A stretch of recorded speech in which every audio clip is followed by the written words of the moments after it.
Alexander Isak saves Newcastle. Thrilling draw at Brighton.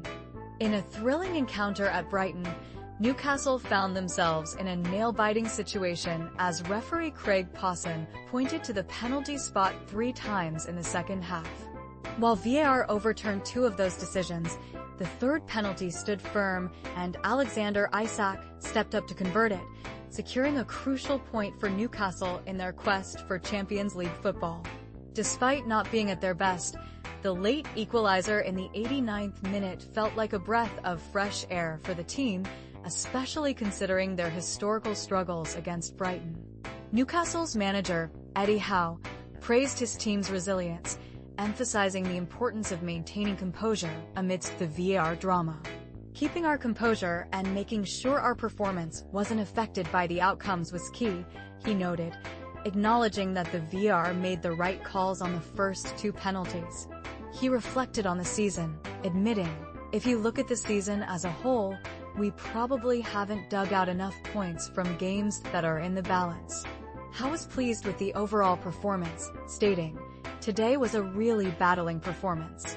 We were pretty good apart from around the box, but the majority of the performance I was really pleased." The stakes were high for Newcastle, especially after Arsenal's unexpected defeat to Bournemouth earlier in the weekend. With a chance to finish second for the first time since the 1996-97 season, the pressure was palpable. However, the match showcased the unpredictable nature of the Premier League, where even teams struggling for form can surprise. Brighton, despite their recent struggles, proved to be a formidable opponent, highlighting the thin margins that separate teams in the league. Historically, Newcastle has had a tough time against Brighton, managing only 2 wins in their last 18 encounters and never tasting victory at the Amex Stadium in the Premier League.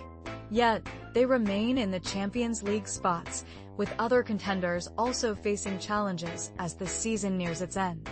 Howe remained optimistic, stating, "All you can ask for is that it's in your hands and you know what you have to do.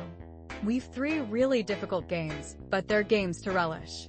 Brighton, sitting in 10th place, also harbored European ambitions, just a point shy of the 8th position that could lead to UEFA Conference League qualification if Manchester City triumphs in the FA Cup final.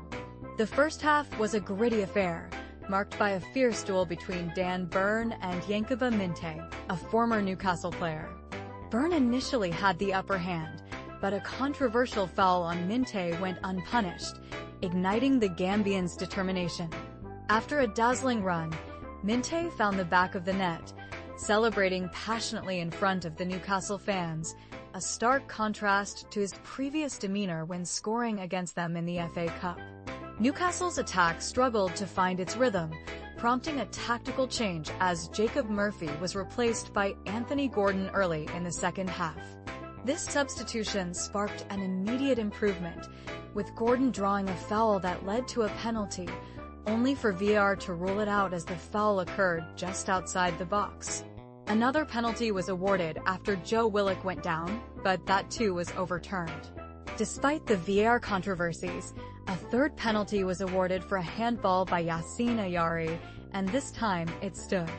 Isak confidently converted, and as the match drew to a close, Newcastle held on for a hard-fought draw, leaving fans hopeful as they look ahead to the final stretch of the season.